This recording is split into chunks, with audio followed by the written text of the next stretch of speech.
आज हम एक ऐसे घर की कहानी सुनेंगे जो धुंध में छिपा है और जिसकी बातें सिर्फ खामोशी में दफन हैं। एक ऐसा घर जहां जो एक बार चला गया वो फिर कभी लौटकर नहीं आया। और बस इसी एक लाइन से कहानी की शुरुआत होती है। एक वीरान बंगला जो अपने अंदर ना जाने कितने ही गहरे राज छिपाए बैठा है। कहते हैं यहां जो भी आया उसकी किस्मत हमेशा हमेशा के लिए बदल गई। तो कहानी है 3 डॉक्यूमेंट्री फिल्म मेकर्स की।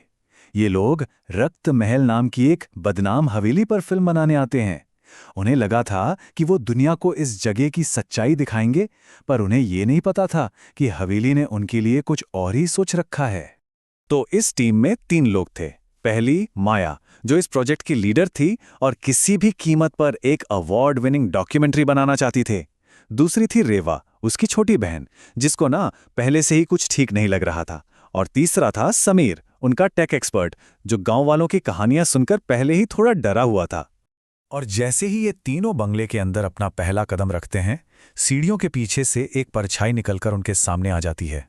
वो एक बूढ़ी औरत थी जिसे सब दादी कहते थे। उसके हाथ में एक पुजी हुई लालटेन थी और उसकी आंखें सीधे उन तीनों पर टिकी थीं। दादी की आवाज में ना एक अजीब सी ठंडक थी। उसकी चेतावनी बिल्कुल साफ थी, घर में आना आसान है पर यहां से जाना नामुमकिन। और सबसे जरूरी बात, ऊपर वाला कमरा वो एक ऐसा राज है जिसे कभी नहीं खोलना चाहिए। तो रात हो जाती है और अब रक्त महल अपना असली रंग दिखाना शुरू करता है। गहरे सन्नाटे में दीवारों से अजीब अजीब फुसफुसाहट की आवाजें गूंजने लगती हैं। तभी रेवा की नज़र फायरप्लेस के ऊपर लगी एक पुरानी पेंटिंग पर पड़ती है। वो एक परिवार की तस्वीर थी, लेकिन उसमें जो बच्चे थे उनके चेहरे किसी नुकीली चीज से बुरी तरह खुरच दिए गए थे। सिर्फ माँ का चेहरा साफ था और उसकी आंखें, ऐसा लग रहा था मानो वो आंखें रेवा की हर हरकत पर नजर रखे हुए हैं। और बस डर की पहली दस्तक, रेवा की कांपती हुई आवाज हॉल में गूंजती है। माया उसे शांत करने की कोशिश करती है, ये कहकर कि अरे ये सिर्फ एक पुरानी पेंटिंग है। लेकिन उसे नहीं पता था कि घर ने अपना खेल शुरू कर दिया है। थोड़ी देर बाद जब समीर उस गलियारे की फुटेज देखता है तो उसके तो होश ही उड़ जाते हैं। असल में तो वो गलियारा बिल्कुल खाली था, लेकिन कैमरे में उनके ठीक पीछे एक लंबी डरावनी आकृति चल रही थी, जिसका चेहरा अजीब तरह से बिगड़ा हुआ था और वो रेवा की गर्दन से बस कुछ ही इंच दूर थी। अब डर की सारी हदें टूटने वाली थीं। टीम ऊपर की मंजिल पर पहुंचती है और ठीक उसी कमरे के सामने जाकर खड़ी हो जाती है जिसके लिए दादी ने साफ साफ मना किया था। बाकी सब दरवाजे पुराने टूटे फूटे, लेकिन ये दरवाजा बिल्कुल नया लग रहा था।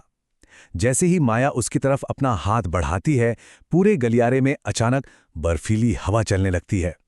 इतनी ठंडी कि उनकी सांसें हवा में धुंध की तरह दिखने लगती हैं। जैसे ही वो भागकर नीचे आते हैं, उन्हें एहसास होता है कि वो फंस चुके हैं।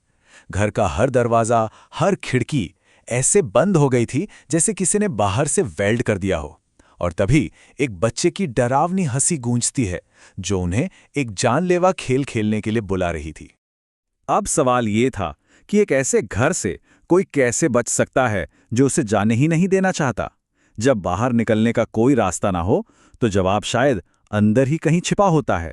अपनी जान बचाने के लिए भागते हुए उन्हें एक ऐसी सच्चाई का पता चलता है जो किसी भी भूत प्रेत की कहानी से कहीं ज्यादा भयानक, कहीं ज्यादा खौफनाक थी।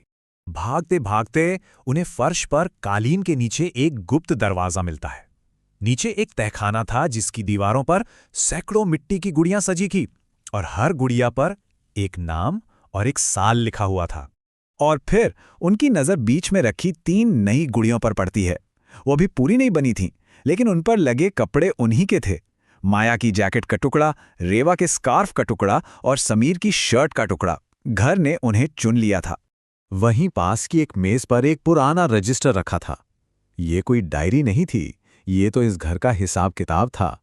इसमें हर उस इंसान का नाम था जो कभी यहां आया और फिर कभी लौट नहीं पाया।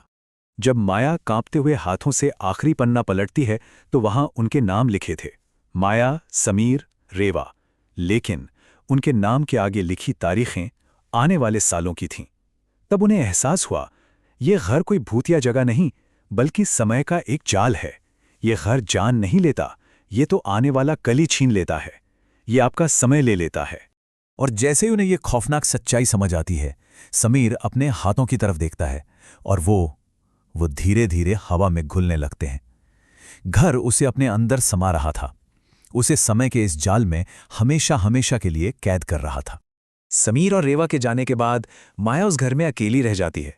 उसे लगा था कि ये कहानी का अंत है, लेकिन असल में ये तो उस कभी ना खत्म होने वाले चक्र की बस शुरुआत थी। अगली सुबह जब माया की आंख खुलती है तो वो बदल चुकी होती है। उसके चेहरे पर झुर्रियां थीं, हाथ कांप रहे थे और आंखें धुंधली थीं। वो अब माया नहीं रही, वो उस घर की नई दादी बन चुकी थी। और तभी बंगले के गेट पर एक और कार आकर रुकती है। उसमें से 3 नए लोग निकलते हैं हाईटेक कैमरों के साथ। वो भी इस घर का रहस्य दुनिया के सामने लाने आए थे, ठीक वैसे ही जैसे माया और उसकी टीम आई थी। माया, जो अब पूरी तरह दादी बन चुकी थी, दरवाजे पर खड़ी होकर उन्हें देखती है। उसकी आंखों से एक आंसू निकलता है, लेकिन चेहरा एकदम भावहीन रहता है।